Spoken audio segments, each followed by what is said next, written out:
అబ్బాయి వాళ్ళు ఊరికి తీసుకెళ్తారని చెప్పేసి ఉసిరికాయ పచ్చడి చేశాను. ఇంకా ఈ ఉసిరికాయ పచ్చడి అయితే మనం పక్కా కొలతలతో ఏ విధంగా చేసుకోవాలో వచ్చేసేయండి చూసేద్దాం. ఇక్కడైతే నేను ఉసిరికాయలు 2 కేజీలు తీసుకున్నాను. ఇంకా ఈ 2 కేజీలని బాగా కడిగి ఆరబెట్టుకున్నాను. ఇలా ఆరబెట్టుకున్న తర్వాత మెంతులు ఆవాలు అయితే వేయించుకొని తీసుకున్నాను. ఇక్కడ మెంతులు అనేది 100 గ్రామ్స్, ఆవాలు అనేది 300 గ్రామ్స్ వేసుకున్నాను. టోటల్గా 400 గ్రామ్స్ వేసేసుకొని బాగా ఫ్రై చేసేసి పక్కన పెట్టేసుకున్నాను. ఇంకా మనకి మెంతులు వేయడం వల్ల పచ్చడి అనేది మంచి స్మెల్ వస్తుంది. ఆవాలు వేయడం వల్ల ఏంటంటే మనకి గ్రేవీ ఎక్కువగా ఉంటుంది పచ్చడిలో. ఇంక ఇలా అవి వేయించి పక్కన పెట్టేసుకున్న తర్వాత పొయ్యి అయితే వెలిగించేసుకొని బాండి పెట్టేసుకొని అందుట్లో అయితే ఆయిల్ అయితే వేసుకున్నాను. ఇక్కడ మనం ఉసిరికాయలు అనేది డీప్ ఫ్రై చేసుకుంటాం కాబట్టి డీప్ ఫ్రైకి సరిపడా ఆయిల్ అయితే వేసుకోవాలి.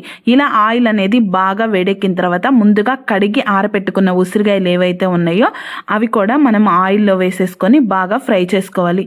ఇక్కడ మనం ఉసిరికాయలు మనకి ఫ్రై అయినట్టు ఏ విధంగా అర్థమవుతుందంటే ఈ ఉసిరికాయలు ఏవైతే ఉంటాయో ఘాట్లు ఉంటాయి కదా, అక్కడైతే మనకి ఉసిరికాయలు అనేది ఓపెన్ అయిపోతుంది, మనకి లోపల ఉన్న విత్తనం అయితే కనిపిస్తుంది. అలాంటప్పుడు అయితే మనం ఉసిరికాయలు వేగినాయి అని పక్కకు తీసుకోవాలి.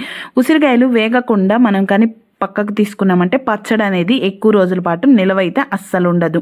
ఇక్కడ నేను 2 కేజీలు తీసుకుంటున్నాను కాబట్టి పచ్చడికి 1 కేజీ అయితే ముందుగా ఫ్రై చేసుకున్నాను. ఇంకొక కేజీ అయితే మరలా వేసుకొని ఫ్రై అయితే చేసుకున్నాను. ఇక్కడ మొత్తం అయితే మనం 2 కేజీలు ఒకేసారి వేగవు, కొంచెం కొంచెంగా వేసుకొని వేయించుకుంటేనే మనకి లోపల వాటికి బాగా ఫ్రై అయిపోయి పచ్చడి అనేది ఎటువంటి బూజు రాకుండా బాగుంటుంది.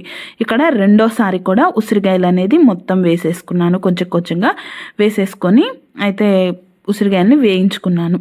ఈ విధంగా వేయించుకున్న తర్వాత మనం ఇదే ఆయిల్ అయితే తిరగమాత గింజలు, ఎండుమిరపకాయలు, కరివేపాకు ఇవన్నీ వేసుకొని ఆయిల్ను కూడా చల్లార్చుకోవాలన్నమాట. ఇక్కడ ఫస్ట్ అయితే ఈ ఉసిరికాయలను వేయించుకున్న నూనెతోనే పచ్చడిలో పోసుకోవచ్చు, మనకనేది ఎటువంటి వేస్ట్ ఉండదు. ఇక్కడైతే ఆవాలు మెంతులు అనేది చల్లారిన తర్వాత మిక్సీకి అయితే వేసుకోవాలి.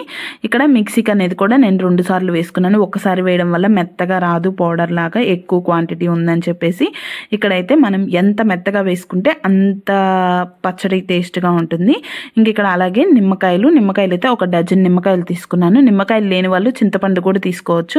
ఇక్కడైతే నిమ్మకాయలు తీసుకుంటే పచ్చడి అనేది కలర్ అనేది మారకుండా చూసేదానికి ఎర్రగా ఉంటుంది. అదే చింతపండు వేయడం వల్ల కొంచెం బ్లాక్ కలర్లో ఉంటుంది. ఇంకా ఈ ఉసిరికాయలన్నీ వేయించుకొని పక్కన పెట్టుకున్న తర్వాత అదే ఆయిల్లో ఎండుమిరపకాయలు తుంచుకొని వేసుకుంటే మనకి అందులో ఆయిల్ వెళ్ళి మనకి ఎండుమిరపకాయ తినడానికైనా బాగుంటుంది టేస్ట్. ఇంక ఇక్కడ తిరగమాత గింజలు, కరివేపాకు వేసుకుంటే వేసుకోవచ్చు, లేకపోతే లేదు.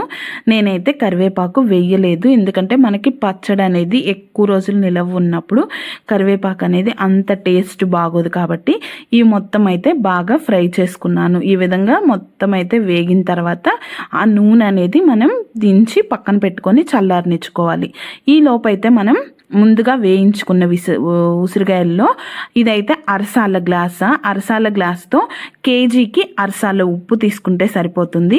ఇక్కడైతే నేను 2 కేజీలు పచ్చడి కాబట్టి 2 అరసాల ఉప్పు, అలాగే కారం కరెక్ట్గా ఎక్కువగా తినేవాళ్ళు అంటే కరెక్ట్గా 2 అరసాలు వేసుకోవచ్చు, లేదు అనుకుంటే మనం కొంచెం తక్కువగా కూడా వేసుకోవచ్చు.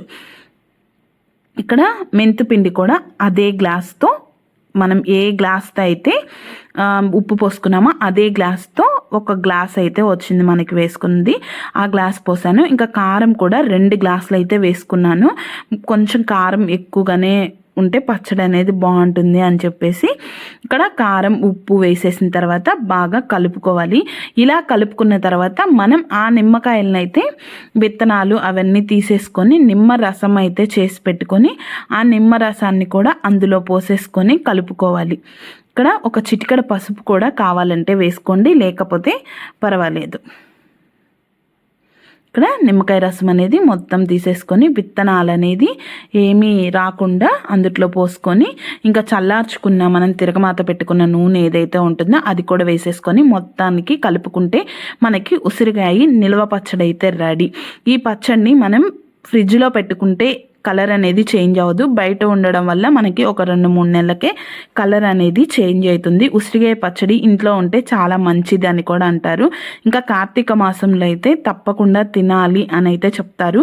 మీరు ఈ పచ్చడి ఎలా ఉంది అనేది చేసి కామెంట్ అయితే చేయండి. ఈ వీడియో కన్నా నచ్చినట్లయితే ప్లీజ్ లైక్ అండ్ సబ్స్క్రైబ్.